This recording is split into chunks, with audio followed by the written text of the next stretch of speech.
കട്ട്ല മീൻ കറിയാണ് ഉണ്ടാക്കാൻ പോകുന്നത്. അപ്പോൾ അതിന് വേണ്ടി നമ്മൾ പാൻ വെച്ച് കൊടുത്തിട്ടുണ്ട്. പാൻ ചൂടായതിന് ശേഷം നമ്മൾ അതിലേക്ക് കടുകും ഉലുവായും കൂടി ഇട്ട് കൊടുത്തു. അപ്പോൾ അതിന് ശേഷം നമ്മൾ ചെറുതായിട്ട് നുറുക്കി ഇഞ്ചിയും വെളുത്തുള്ളിയും കൂടി ഇട്ട് കൊടുക്കുകയാണ്. ഇത് നന്നായിട്ട് ഫ്രൈ ആവണം.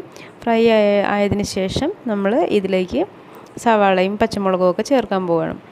എന്താ ഇഞ്ചിയും വെളുത്തുള്ളിയൊക്കെ നന്നായിട്ട് ഫ്രൈ ആയിട്ടുണ്ട്. ഇനി നമുക്കിതിലേക്ക് സവാള ചേർത്ത് കൊടുക്കാം. ഞാനൊരു വലിയ സവാളയുടെ പകുതിയാണ് എടുത്തിട്ടുള്ളത്. കുറച്ച് സവാള മാത്രമേ ചേർക്കണുള്ളൂ. ഇനി ഇതൊന്ന് നന്നായിട്ട് ഫ്രൈ ആയി കഴിയുമ്പോഴേക്കും നമുക്കിതിലേക്ക് തക്കാളി ആഡ് ചെയ്ത് കൊടുക്കാം. അതുപോലെ തന്നെ പച്ചമുളകും കൂടി ആഡ് ചെയ്ത് കൊടുക്കാം. അപ്പം ഞാനൊരു 2 പച്ചമുളക് എടുത്തിട്ടുണ്ട്. പിന്നെ നമ്മൾ മുളക് പൊടിയൊക്കെ ചേർക്കണതുകൊണ്ട് എരിവ് കുറച്ചാണ് എടുത്തേക്കുന്നത്. കറിയുടെ പ്രത്യേകത നമ്മളിതിൽ ചേർക്കുന്നത് വാളംപുളിയാണ്. അപ്പോൾ വാളംപുളി കുറച്ചെടുത്തിട്ട് നമ്മളിത് കുതിരാൻ വേണ്ടി വയ്ക്കുക, ഒരു നെല്ലിക്കയുടെ വലിപ്പത്തിൽ. നമ്മുടെ തക്കാളി പച്ചമുളകൊക്കെ വഴന്നിട്ടുണ്ട് നന്നായിട്ട്. നമുക്കിനി ഇതിലേക്ക് മസാല ചേർക്കാം. മുളക് പൊടി ചേർത്ത് കൊടുക്കാം, മഞ്ഞൾപ്പൊടി, മല്ലിപ്പൊടി ചേർത്ത് കൊടുക്കാം. അപ്പം മസാലയൊക്കെ അവരവരുടെ എരിവിനനുസരിച്ച് ചേർത്താൽ മതി.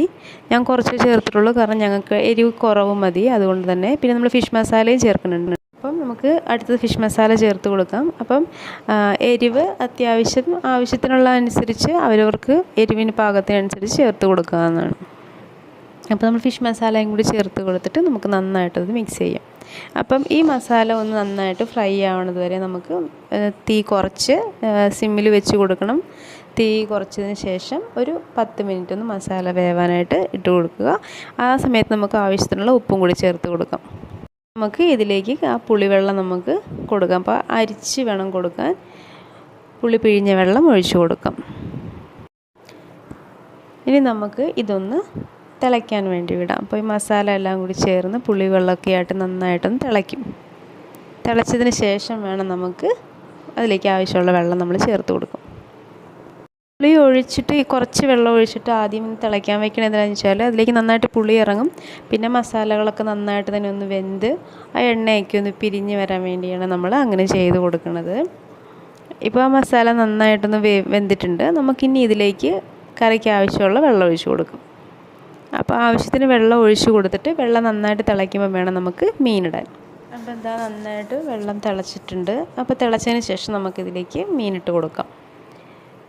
അപ്പം നന്നായിട്ട് തിളച്ചതിന് ശേഷമേ മീനിട്ട് കൊടുക്കാവുള്ളൂ.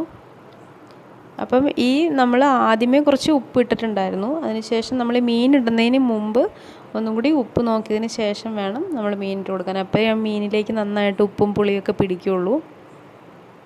അങ്ങനെ നമുക്ക് എല്ലാ കഷ്ണവും അതിലേക്ക് ഇട്ട് കൊടുക്കും. എന്നിട്ട് നമ്മൾ ഇങ്ങനെ തവിയിട്ട് നന്നായിട്ട് ഇളക്കരുത്.